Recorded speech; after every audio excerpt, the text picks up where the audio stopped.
A Canon patent shows what looks like APS-C R system lenses. We've got leaked Sigma 28 to 75mm images, and Nikon firmware updates 4K 60 to the ZX2. This and more after the intro.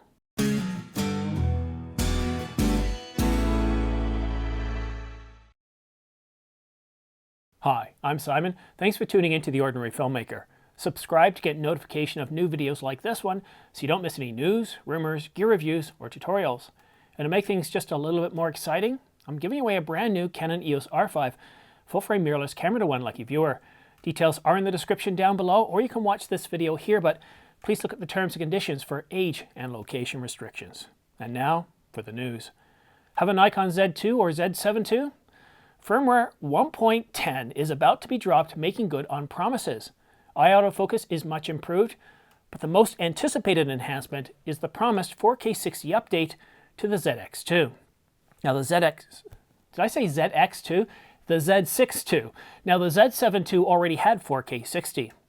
Now the firmware update does provide you with not just 60 but also 50 frames per second if you're in Europe, and you do get that with a 1.5 times crop. But you are getting full sensor readout. And if you're looking at Nikon and you're looking at these two cameras, one thing you need to consider, are you video focused or not? If you are video focused, then the Nikon Z6 II, not ZX2 as I tried to say earlier, is the camera for you. The last big enhancement is Blackmagic RAW support for both cameras. You need to make sure that RAW is enabled to be able to take advantage of this feature. The firmware update, well, it should be available pretty soon. To help bring in CP+, Adobe's offering 20% off all their cloud apps for European customers.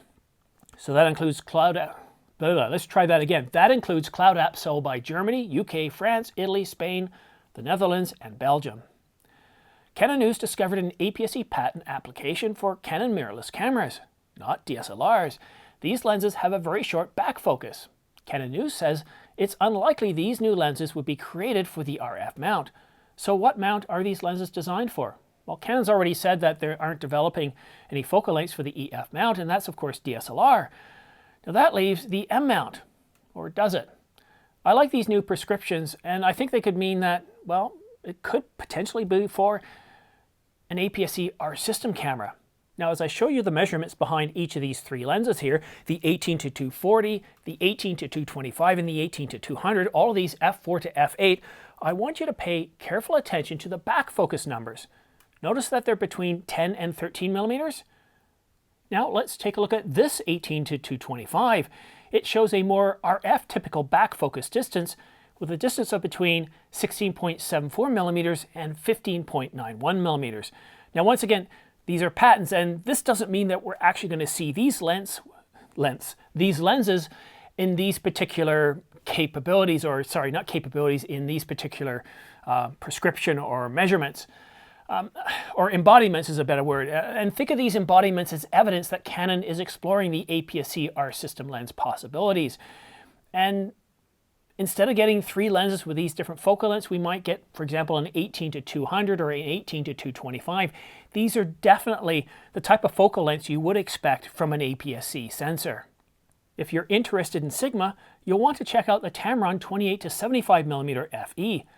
Oh, and the cost for this new Sigma lens, it's around $900. And now, let's go behind the scenes. In this episode of Behind the Scenes, I want to talk to you a little bit about how I gather the news and how I prioritize what I shoot. Now, from Monday to Wednesday, it's pretty simple. I take a look right when I get up, pretty early in the morning, to see if there's any news and if I need to shoot something before I start work. And then throughout the day, depending on what news comes my way, I check on my breaks, my lunches, my other break, and sometimes after work. It just really depends on when I get notifications. And then I'll decide whether I need to do the video before work, whether I can shoot it on my break, and then edit or shoot on my lunch break. And it's pretty easy to do because the videos aren't more than about 10 minutes of actual video, which takes no more than about 15 minutes to shoot. However, when it comes to shooting the AMA video, the Ask Me Anything video, well, that takes up a full hour. It takes about 30 minutes to shoot, and then there's the setup time, bringing the gear outside and bringing the gear back inside and loading it onto the computer. And that usually takes me about 50 to 55 minutes. And here's the problem. That day that I decide to shoot the AMA video, whether it's Wednesday, whether it's Thursday, or sometimes it's Friday, Well, I don't have time to check the news. Now, I still do check the news, but I don't always grab everything. And I'm checking all sources. I'm checking the feeds that I'm being sent. I'm checking all the major news sites, the rumor sites, and it can take a bit of time. So when I'm doing the AMA video, I don't get a chance to do it. So I missed the Nikon firmware update yesterday, but I have included it here. And I'm trying to do the best job I can. Some of you are aware, some of you aren't, but I have a day job, I have a family, so the channel doesn't come first, it doesn't come second, it comes third. Now granted, if major news comes out, my wife understands, she says, go make money, and she sends me downstairs to do the video. But it is a bit of a tightrope. It's not always easy to capture all the news, and one thing I want to do is say thank you, because quite often what you'll do is you'll find something and you'll send it to me, you'll put it in a comment, and that's very helpful as well, because sometimes I do miss big news. I can't necessarily capture everything. And one other thing I want to talk to you about, I don't know if you noticed in this video, but there's a few more mistakes. Well, again, I'm shooting this on my lunch break. I've got 15 minutes and I can't, thank you. So I've got 5 minutes left to wrap this up.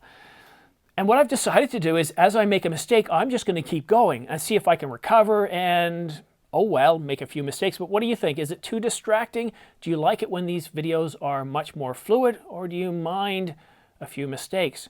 And what I'm going to try to do as I push through these is see if I can't recover better, see if I can't become a bit more fluid, because the less time I can spend in front of the camera, the better. And keep in mind, I'm using a teleprompter. It's not always fully scripted out, like this video definitely isn't.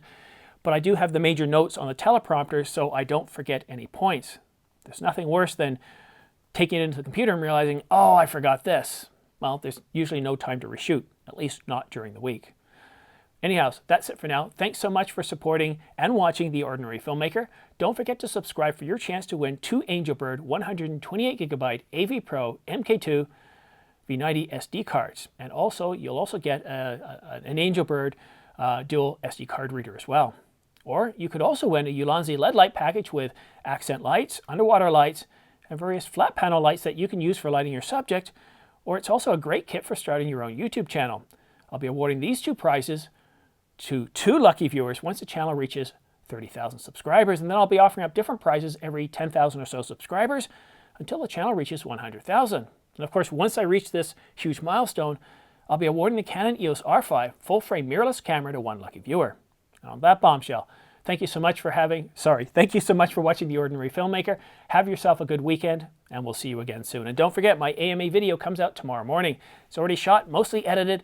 I'm just giving it a bit of a polish, or spit and polish, I think, as we British like to say. See you again soon.